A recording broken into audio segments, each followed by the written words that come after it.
Panauhi pantanga sa pagdiriwang ng ika-66 na anibersaryo ng Philippine Air Force si Pangulong Noynoy Aquino at sa kanyang talumpati, muli niyang ipinangako ang mga bagong gamit para sa hukbo sa ilalim ng AFP Modernization Act.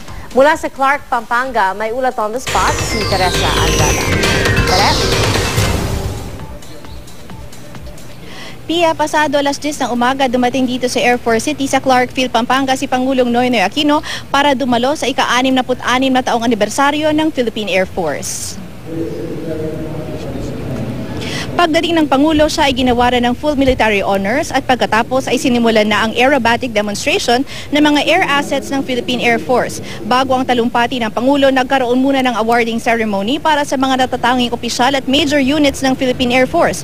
Ayon kay Lieutenant General Lauro de la Cruz, Commanding General ng Philippine Air Force, malaking hamon di lamang sa hukbong himpapawid kundi sa buong sandatahang lakas ang pangangalaga ng seguridad sa teritoryo ng ating bansa dahil sa lawak ng kailangang bantayan. Pero hindi raw matitinag ang kasundaluhan na gawin ang kanilang mandato. Umaasa ang Air Force na sa pagdating ng mga bagong kagamitan ay makatutulong ito upang lalong magawa ang kanilang mandato.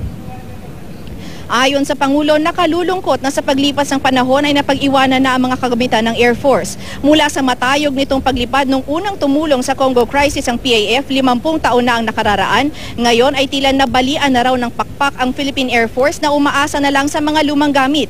Pero sa kabila raw ng kalumaan ng mga sasakyang panghipapawid, nagawa pa rin itong ma-rehabilitate at mapalipad ng maayos ng mga kawani ng Air Force, katulad na lang ng pagsasaayos ng isa pang C-130. Ayon sa Pangulo, hindi pa pwedeng umasa lang palagi sa rehabilitasyon ng mga air assets dahil buhay ng mga sundalo natin ang nakataya dito.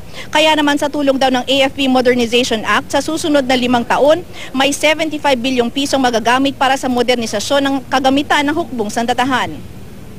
Pangako ng Pangulo, bago matapos ang kanyang termino, magkakaroon ng karagdagang air assets ang Air Force gaya ng lead-in fighters, low-range patrol aircrafts, attack helicopters, air defense radar at air flight simulators. At Pia, yan muna ang latest mula dito sa Clarkfield, Pampanga. Balik sa'yo. Maraming salamat, Teresa Andrada.